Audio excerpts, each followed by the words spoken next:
السلام علیکم اور خوش آمدید۔ تو پاکستان کی سٹاک مارکیٹ میں انویسٹ کرنے کا سوچ رہے ہیں، لیکن یہ سمجھ نہیں آ رہا کہ پہلا قدم کہاں سے اٹھائیں۔ آج ہم ایک ایسے زبردست ٹول پر بات کرنے والے ہیں جو اس سفر کو بہت آسان بنا سکتا ہے، ایکسچینج ٹریڈڈ فنڈز یعنی ETFs۔ آپ سن رہے ہیں عزم آہن فائنانس پوڈ کاسٹ۔ کیا کبھی ایسا ہوا ہے کہ سٹاک مارکیٹ میں سرمایہ کاری کا ارادہ کیا، لیکن جیسے ہی کمپنیوں کی لمبی لسٹ دیکھی تو سر چکرا گیا؟ اچھا، تو اس میں پریشان ہونے والی کوئی بات نہیں ہے، یہ بالکل نارمل ہے۔ بہت سے نئے انویسٹرز کو شروع میں ایسا ہی لگتا ہے۔ تو اسی الجھن کا ایک بہت ہی زبردست حل ہے ایکسچینج ٹریڈڈ فنڈ، جسے ہم ETF کہتے ہیں۔ یہ سمجھیں کہ نئے سرمایہ کاروں کے لیے یہ ایک ایسا پاور ٹول ہے جو نہ صرف سفر آسان کرتا ہے بلکہ اسے زیادہ مؤثر بھی بنا دیتا ہے۔ تو آخر یہ ETF ہے کیا؟ چلیں اس کو ایک آسان مثال سے سمجھتے ہیں۔ فرض کریں یہ ایک شاپنگ باسکٹ ہے۔ جیسے آپ باسکٹ میں مختلف چیزیں ڈالتے ہیں، ویسے ہی ایک ETF میں بہت سی الگ الگ کمپنیوں کے سٹاکس اکٹھے ہوتے ہیں۔ اور مزے کی بات یہ ہے کہ یہ پوری کی پوری باسکٹ سٹاک ایکسچینج پر ایک ہی شیئر کی طرح خریدی اور بیچی جا سکتی ہے۔ اچھا، دو بہت اہم باتیں ہیں جو اس کے بارے میں سمجھنا ضروری ہیں۔ پہلی بات، یہ ایک بنڈل ہے، مطلب آپ صرف ایک کمپنی نہیں خرید رہے بلکہ مارکیٹ کا ایک پورا حصہ خرید رہے ہیں۔ اور دوسری بات، یہ بالکل ایک عام سٹاک کی طرح ٹریڈ ہوتا ہے، یعنی اس کی قیمت دن بھر اوپر نیچے ہوتی رہتی ہے اور اسے مارکیٹ کھلی ہونے پر کسی بھی وقت خریدا اور بیچا جا سکتا ہے۔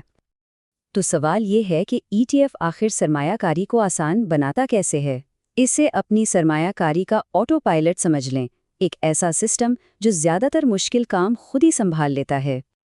جی بالکل، یہ آٹو پائلٹ والی بات بہت صحیح ہے۔ ETFs مشکل چیزوں کو آسان بنا دیتے ہیں تاکہ روز روز کی مارکیٹ کی ٹینشن لینے کے بجائے اپنی لمبی مدت کی اسٹریٹجی اور مستقل مزاجی پر فوکس کیا جا سکے۔ چلیں اب ذرا اس کے کچھ بڑے فائدوں پر ایک نظر ڈالتے ہیں۔ سب سے پہلے تو فوری ڈائیورسفیکیشن، یعنی ایک ہی کلک پر درجنوں کمپنیوں میں حصہ داری مل جاتی ہے۔ پھر ہیں کم اخراجات، جو عام طور پر ایکٹیولی مینجڈ فنڈ سے کافی کم ہوتے ہیں۔ اس کے علاوہ مکمل شفافیت، مطلب ہمیشہ پتہ ہوتا ہے کہ پیسہ کہاں لگا ہے۔ اور ہاں، لچک بھی ہے، دن میں جب چاہیں خریدیں یا بیچیں۔ اور سب سے اہم بات، یہ ایک طرح سے بچاتا ہے۔ کس چیز سے؟ اس لالچ سے کہ کسی ایک ہاٹ سٹاک کے پیچھے بھاگا جائے۔ اب ذرا اس ٹیبل کو دیکھیں، یہ بہت اچھی طرح سے دکھاتا ہے کہ ETFs دوسرے آپشنز کے مقابلے میں کہاں کھڑے ہیں۔ سب سے بڑا فرق قیمت اور ٹریڈنگ کا ہے۔ دیکھیں، ETFs کی قیمتیں دن بھر بدلتی ہیں اور انہیں بروکر کے ذریعے کسی بھی وقت خریدا جا سکتا ہے، جبکہ میوچل فنڈز کی قیمت دن میں صرف ایک بار طے ہوتی ہے۔ یہ لچک ETFs کو ایک بہت بڑا ایڈوانٹیج دیتی ہے۔ ٹھیک ہے، تھیوری تو بہت ہو گئی، اب ذرا عملی بات کرتے ہیں کہ پاکستان میں کیا صورتحال ہے۔ پاکستان سٹاک ایکسچینج پر کون کون سے ETFs موجود ہیں، آئیے دیکھتے ہیں۔ سب سے پہلے بات کرتے ہیں ان لوگوں کی جو اسلامی اصولوں کے مطابق سرمایہ کاری کرنا چاہتے ہیں۔ ان کے لیے میزان پاکستان ETF یعنی MZNP ETF ایک بہترین آپشن ہے۔ یہ صرف شریعہ کے مطابق کام کرنے والی کمپنیوں میں ہی انویسٹ کرتا ہے۔ اچھا، اگر کوئی چاہتا ہے کہ پاکستان کی سب سے بڑی اور مضبوط کمپنیوں میں سرمایہ کاری کرے تو اس کے لیے UBL پاکستان انٹرپرائز ETF یعنی UBL PETF موجود ہے۔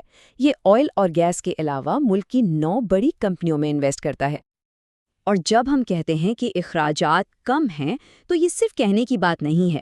اس نمبر کو دیکھیں، UBL PET ETF کی سالانہ مینجمنٹ فیس صرف 0.65% ہے۔ یہ اسے سرمایہ کاری کا ایک بہت ہی سستا طریقہ بناتا ہے۔ ایک اور زبردست option NBP Pakistan growth ETF یعنی NBP GETF ہے۔ یہ مختلف سیکٹر سے 15 بڑی کمپنیوں کو ٹریک کرتا ہے۔ اس کا مطلب ہے کہ اس میں ڈائیورسفیکیشن اور بھی زیادہ ہے، جو کہ رسک کو مزید کم کرتی ہے۔ چلیں جی، اب تک ہم نے یہ سمجھ لیا کہ ETFs کیا ہیں اور پاکستان میں کون سے آپشنز ہیں۔ اب آتے ہیں سب سے اہم سوال پر، شروعات کیسے کی جائے؟ آئیے دیکھتے ہیں کہ عملی طور پر کرنا کیا ہے۔ پاکستان سٹاک ایکسچینج پر ETFs خریدنے کا پروسیس بہت سیدھا سادہ ہے۔ سب سے پہلا کام تو یہ ہے کہ ایک بروکریج اکاؤنٹ کھلوائیں، پھر اپنی ٹریڈنگ ایپ میں ETF کا ٹکر سرچ کریں، جیسے کہ MZNP ETF۔ Live order book میں قیمت اور لیکوڈیٹی دیکھ لیں کہ خریدنے بیچنے والے موجود ہیں یا نہیں. اپنی مرضی کی قیمت پر خریدنے کے لیے لمٹ آرڈر لگائیں. اور سب سے زبردست بات پتہ ہے کیا ہے؟ آؤٹ لاٹ مارکیٹ کے ذریعے صرف 1 یونٹ سے بھی شروعات کی جا سکتی ہے.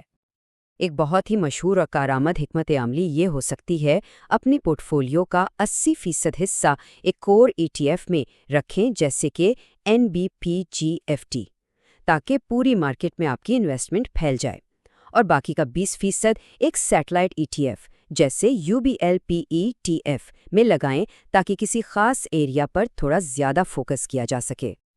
اور ایک بات ہمیشہ یاد رکھنے کی ہے، روز کی دلچسپ پیشن گوئیوں اور اندازوں سے کہیں بہتر ہے بورنگ لیکن مسلسل کمپاؤنڈنگ. طویل مدت میں ہمیشہ یہی جیتتی ہے. ETFs ایک ماس ٹرانزٹ اسپیس شپ کی طرح ہیں. شاید بہت ایکسائٹنگ نہ لگیں، لیکن لمبے سفر کے لیے ان سے زیادہ قابل اعتماد کوئی چیز نہیں. کامیابی کا راز سب سے بہترین سٹاک ڈھونڈنے میں نہیں، بلکہ ایک منظم طریقے پر چلتے رہنے میں ہے. عزم آہن فائنانس پوڈ کاسٹ سننے کا شکریہ. اب جب کہ راستہ صاف نظر آ رہا ہے تو سوچنے کی بات یہ ہے کہ وہ کون سی ایک عادت ہے جو کسی بھی انویسٹر کے طویل سفر میں سب سے بڑا فرق لا سکتی ہے.